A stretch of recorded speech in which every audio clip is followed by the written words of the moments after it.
Hyundai's just released some of the first preliminary information regarding the 2026 model year changes coming to its popular compact sedan, the Hyundai Elantra, and unfortunately, just like that as last year, it's receiving even more downgrades and features being removed from select trim levels for 2026.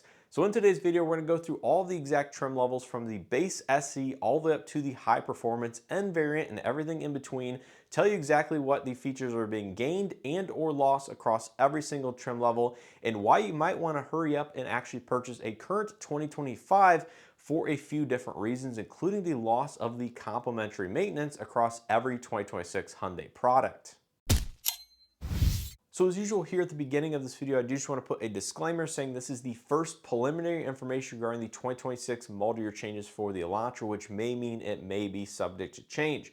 Now Hyundai says the production start date for 2026 will be in the month of September. So that means we should start to see the 2026 Elantras on dealership lots pending no delays or anything like that sometime around the month of October, maybe mid to late month, as they do take a couple weeks to get obviously here to the United States and then a couple more weeks to travel to dealerships depending on how long they hold them at port and whatnot. So do just want to put that here at the beginning of this video. Make sure to stay tuned, subscribe for additional information as it is released, and of course stay tuned to Hyundai USA where this build-in price tool and some of the additional pricing will be available, because unfortunately as of me filming this video, pricing has not been released quite yet. So starting out with the trims available for 2026, I'm happy to say that there's not going to be any number of trim levels that are necessarily going to be different, but there is going to be one that is being repackaged and renamed, which we've known for several years now. So in terms of the ICE or the regular gas Elantras, it will be available in SE, SEL Sport, SEL Premium, which replaces the former SEL Convenience, N-Line, Limited, and then the high performance N variant on top. For the hybrid side of things, it's going to be identical to 2025 as well. So it's going to be the Blue Hybrid, SEL Sport Hybrid, and Limited Hybrid, which makes up the exact same number of trims as 2025. Now diving right into the trim level changes. Starting out with the base entry level SE, there's going to be no equipment changes to the entry level Elantra. So if you're looking at an SE for 2025, it's going to be the same as 2026, minus the fact that the complimentary maintenance is going away and no longer being included at your time of purchase across every single 2026 Hyundai model. So it will be losing that, but outside of the equipment, identical to 2025.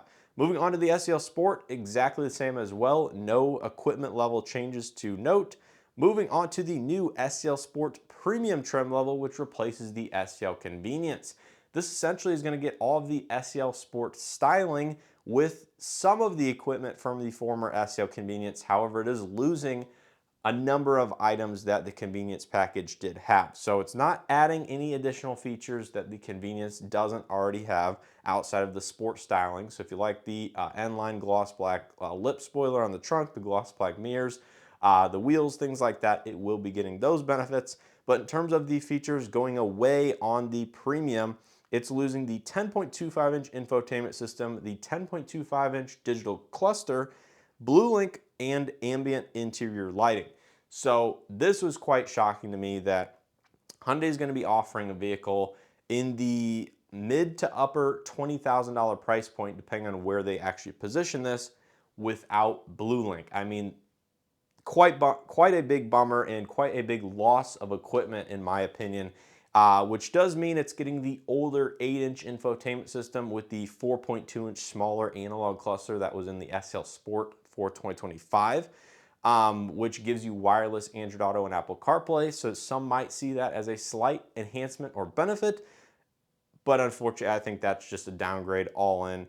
Losing Bluelink in today's world. I think a lot of people do like the app and connected services that it offers, and you will still have remote start on the proximity key fob, but you just won't have it on the smartphone app.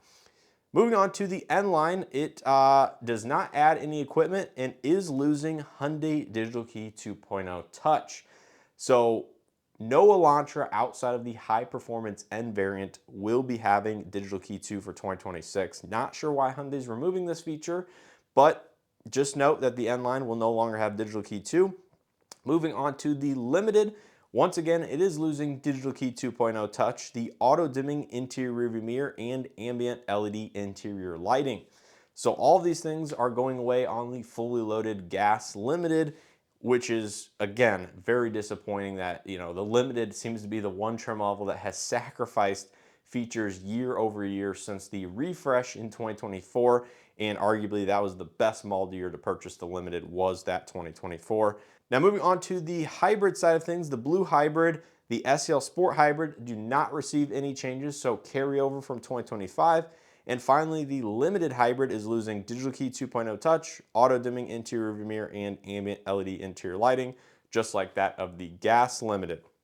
When it comes to the high-performance Elantra N variant, no change as well, at least according to the information that has been provided thus far, which means it might be the only Elantra vehicle for 2026 model year to have Digital Key 2, as it is still listed, and front and rear parking sensors, which for 2025, it was the only Elantra to have that feature. It was not stripped away like it was on the Limited and the Limited Hybrid, for example. So it still does have parking sensors. And again, it's not saying that that feature is explicitly being removed. Colors in terms of interior and exterior appear to be 100% a carryover as well. As we know, the Elantra is nearing the end of its current product life cycle. I honestly expect probably an all-new Elantra for 2027, which is probably part of the reason that Hyundai is doing this and kind of limping the vehicle along.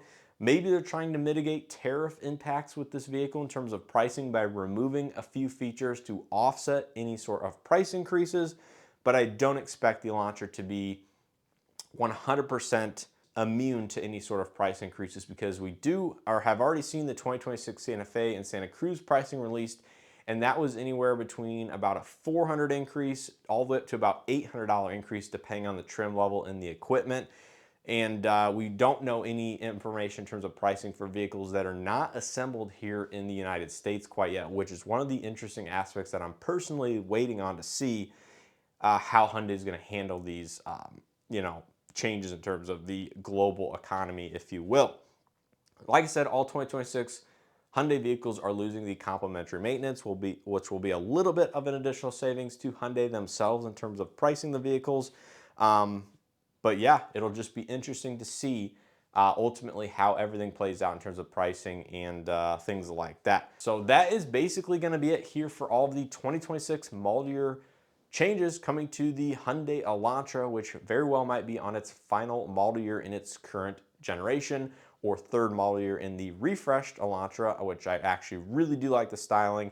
I think Hyundai did a lot of good things in 2024 with the updates to the platform, but of course it's still kind of soldiering on with some of the last generation hardware, infotainment, things like that here for 2026. So let me know what you guys think of these changes down in the comment section below. I'm sure they're not going to be as positive because there's nothing really being added to the vehicle, just things being taken away. But let me know that. If you guys enjoyed this video and or found it helpful, make sure to hit that like button below, subscribe if you haven't already. Check out additional content I have on the Elantra or other 2026 model year changes already posted here on the channel. And with all that being said, I hope to see you guys in the next one.